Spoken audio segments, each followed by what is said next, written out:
Hello, my friends. Welcome back to another episode of the Fat Wallets podcast. I am Jim Elizondo from Real World Ranching. Today, I want to take you across the ocean to the green, rugged hills of northern Spain, where I recently had the privilege of teaching a course in the Basque country. I have taught in many places, from South Texas to Colombia, Europe, the tropics of South America, mountains of Mexico, even to New Zealand and Australia. And but what I experienced on this trip left a lasting impression on me, and I'd like to share that with you. Because as much as I came here there to teach, I ended up witnessing something just as powerful. Something I have been studying for a long time. Something we may have forgotten here in the US or maybe never fully understood. And that's the role of hang-out fermenters like horses, not as a pet, not as a symbol, but as a working grazer, a functional piece of the ecosystem and a partner in restoring the land. This is how grazing occurred for a long time before humans killed off the megafauna of the Pleistocene. Now, before continuing, I want to invite you to my on-site course, in person, Profitable Grazing to Improve Your Land. It will be held in Alton, Missouri, in the Ozarks, September 5th and 6th. We'll have a classroom in the morning and pasture after lunch on the first day, followed by classroom in the morning and cattle evaluation after lunch. Enroll at rwranching.com/Alton2025 as one word with 2025 in numbers. This is an information-packed course that will show you how to triple your profits from your land by grazing livestock.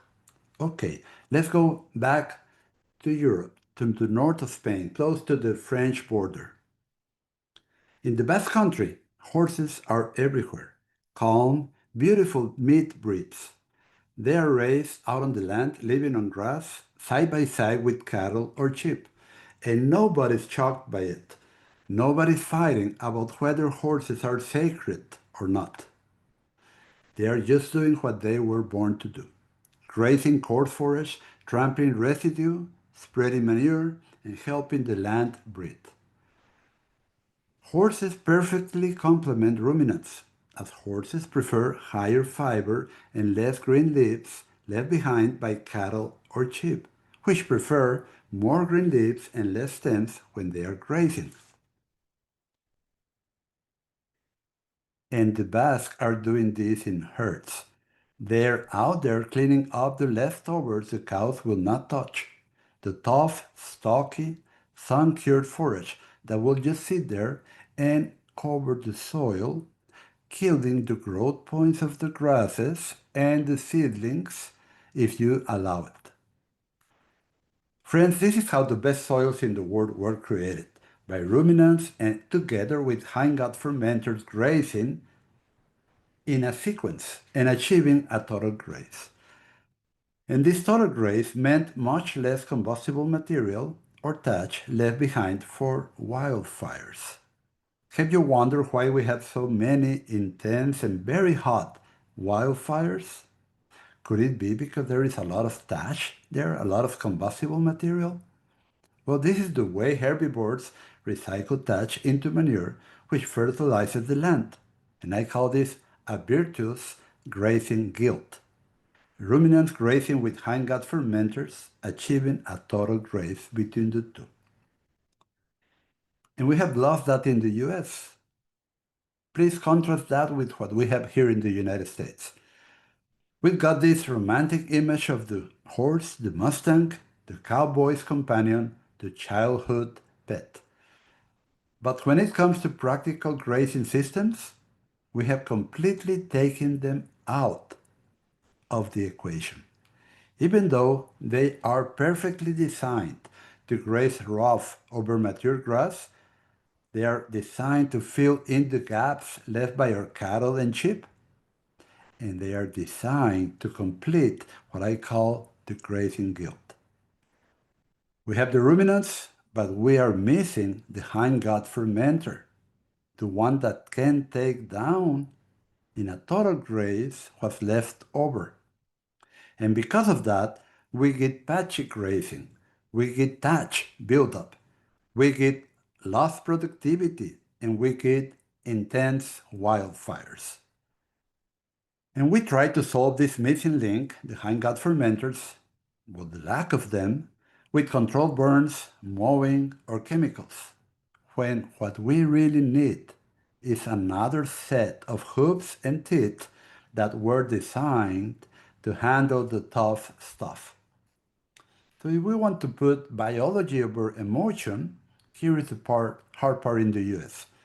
We allowed emotion to override ecology. We have forgotten the very important ecological role of the horse on maintaining grasslands thriving, not based on science or land health, but because people grew up loving horses in movies or seeing them as pets. Now listen, I do love horses too. I have ridden horses and I respect them deeply. I like horses. But respect, in my view, means giving an animal a job, not putting them out to starve or sending them across the border in a trailer to die anonymously. And what I saw in the Basque Country was respect in action.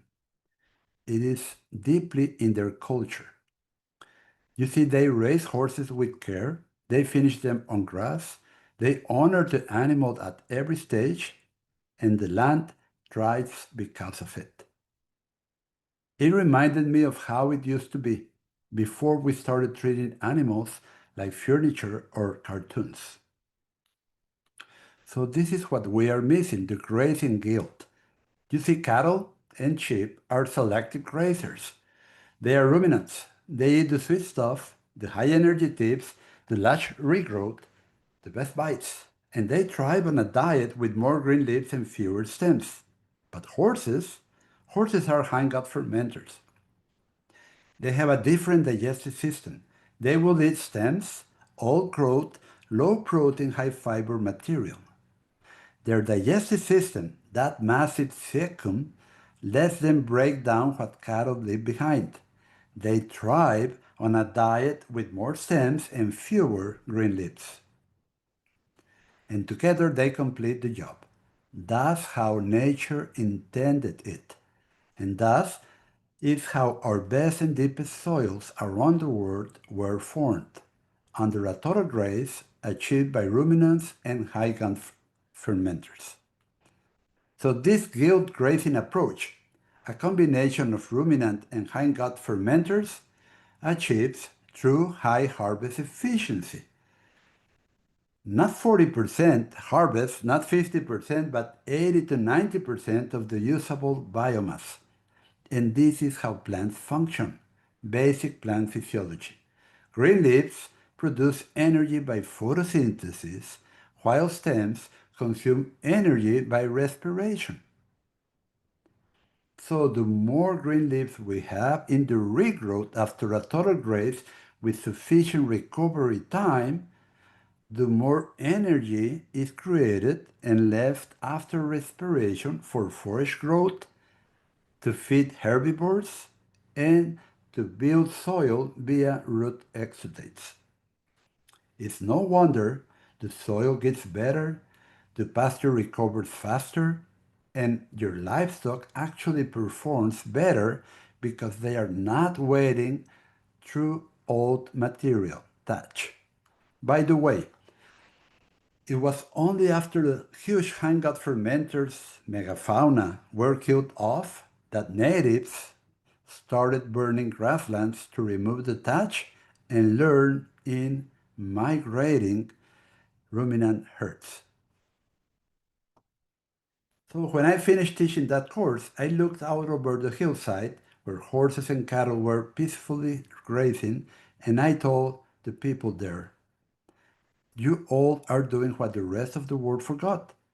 You didn't allow modern politics or TV commercials take you away from what the land knows best.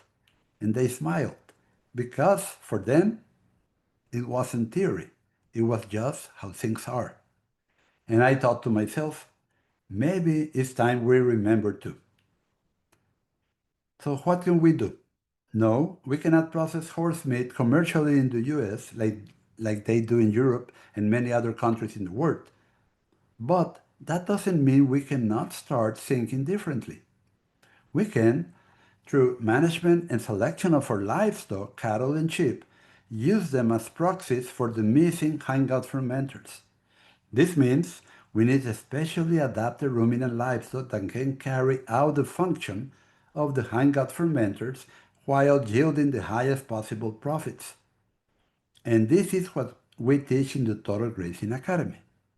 One of our 4 courses, Adapted Genetics and Selection Guidelines, is precisely included because of the missing role of the hindgut fermenters. And that's what we're going to cover in Alton, Missouri too. You see, you can manage horses on rough land. You can allow them to follow the cattle, let them clean up what's left, and add more fertility. You can document what happens, take soil tests, show the difference in the regrowth, the leafiness. And maybe, just maybe, we can start shifting the conversation from emotion to ecology, from policy to biology. And we cannot change everything overnight, but we can start showing people what we're missing by leaving the horses out of the herd.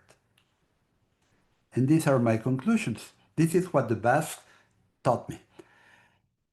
They reminded me that the land doesn't care about politics. It responds to function.